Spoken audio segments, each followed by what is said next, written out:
Hello दोस्तों, आपका बहुत बहुत स्वागत है हमारे channel short news bye Vineet में। आपके सामने मैं विनीत हूँ।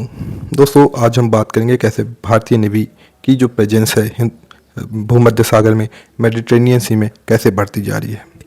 जैसा कि हमने अभी हाल ही में देखा, अगस्त में एक एक्सरसाइज की गई इंडियन नेवी द्वारा, जिसका नाम है INS तमाल पास एक्सरसाइज, जिसमें एक देश है ग्रीस, वो भी शामिल था।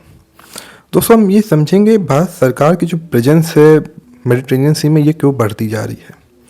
हम ये भी समझेंगे उसकी जो जियोपॉलिटिकल इंपॉर्टेंस है वो क्या है।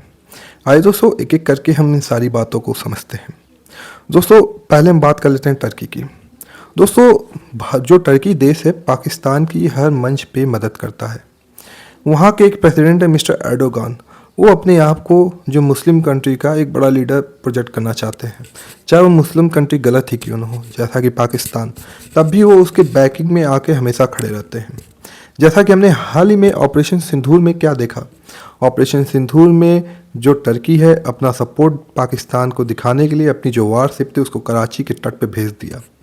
वही नहीं, उसने पाकिस्तान को हथियार भी मुहैया करवाए और अपनी सबसे आधुनिक TB2 ड्रोन जो है वो भी पाकिस्तान को मुहैया करवाया। और जैसा कि हमने देखा कैसे पाकिस्तान ने इस TB2 ड्रोन का भारत के खिलाफ यूज़ किया। लेकिन ये अलग बात है कि जो हिंदुस्तान का जो एडवांस एंटी ड्रोन सिस्टम है उसको हवा में ही तबाह कर दिया और एक भी TB2 ड्रोन जो है भारत की ज़मीन पे गिरने नहीं दिया। ये था एर्डोगान का किस्सा। यही नहीं दोस्तों, एर्डोगान यूएन असेंबली में हर बार जाके कश्मीर राग अलापते हैं और बोलते हैं कि कश्मीर में जिनोसाइड हो रहा है, मानव अधिकारों का उल्लंघन हो रहा है।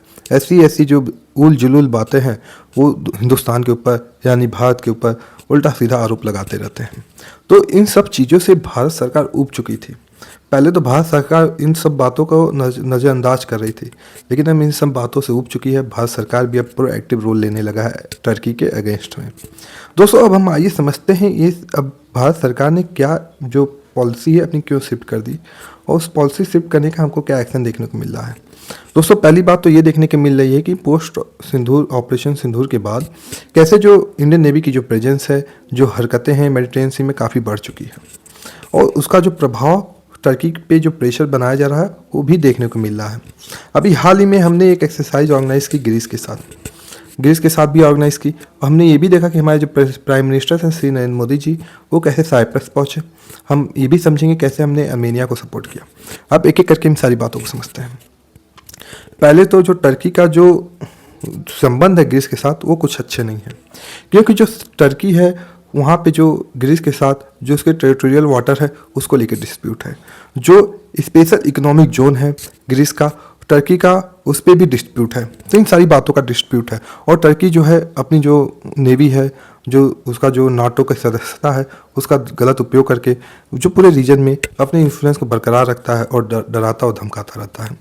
तो उसके साथ गवर्नमेंट ऑफ इंडिया ने अपनी स्ट्रेटजी चेंज की और ग्रीस के साथ जो नेवल एक्सरसाइज भी कंडक्ट की। अब हम बात कर लेते हैं साइप्रस की। दोस्तों, साइप्रस जो है एक ग्रीस का पार्ट था, एक वहाँ पे क्रिश्चियन आबादी रहती थी। तो ग्रीस ने ज़बरदस्ती वहाँ पे कब्जा, नॉर्दर्न साइप्रस पे कब्जा कर लिया और वहाँ पे आज भी लगभग जो टर्की की आर्मी मेंटेन करती है। और हमारे 25 साल यानी कि 24 साल बाद हमारे जो प्राइम मिनिस्टर हैं श्री नरेंद्र मोदी जी, उन्होंने साइप्रस का भी दौरा किया। उससे क्या प्रोजेक्शन मिला, इससे ये प्रोजेक्शन मिला कि गवर्नमेंट ऑफ इंडिया की पॉलिसी चेंज हो चुकी है। अब हम लोग इन सारी चीज़ों को सीरियस ले रहे हैं और टर्की को चारों तरफ से घेरने की कोशिश कर रहे हैं।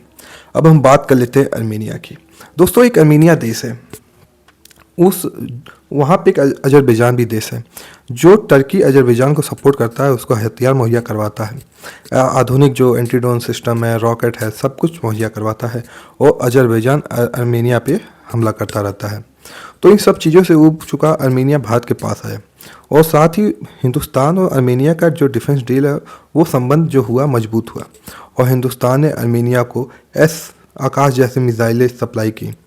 मल्टी रॉकेट जो लॉन्चर है पिनाका जैसे सिस्टम को भी प्रोवाइड किया। एंटी ड्रोन सिस्टम भी अर्मेनिया को प्रोवाइड किया गया।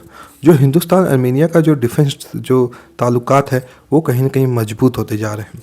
यानी कि हमारा जो कोशिश है कि अर्मेनिया को पहले टर्की को चारों तरफ से घेरो, उस पर प्रेशर बनाओ, तब वो कहीं ना कहीं जाके जो पाकिस्तान राग है उसको अलापना छोड़ेगा और अपने रीजन में कम से कम जो उसकी जो प्रभुत्वता है वो कम की जा सकती है।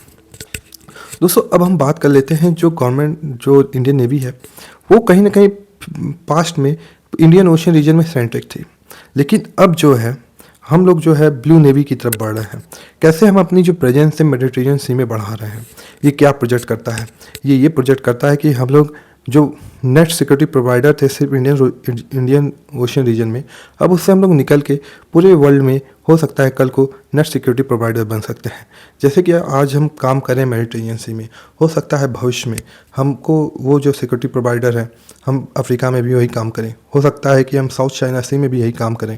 जो रीजन में कंट्रीज़ होंगी कहीं ना कहीं उनका जो भरोसा होगा इंडियन नेवी पे वो बढ़ेगा। दोस्तों मैं आशा करता हूँ ये छोटा सा वीडियो आपको पसंद आया होगा। अगर आपको पसंद आया होगा तो उसको लाइक और सब्सक्राइब जरूर करें। आपका बहुत बहुत धन्यवाद।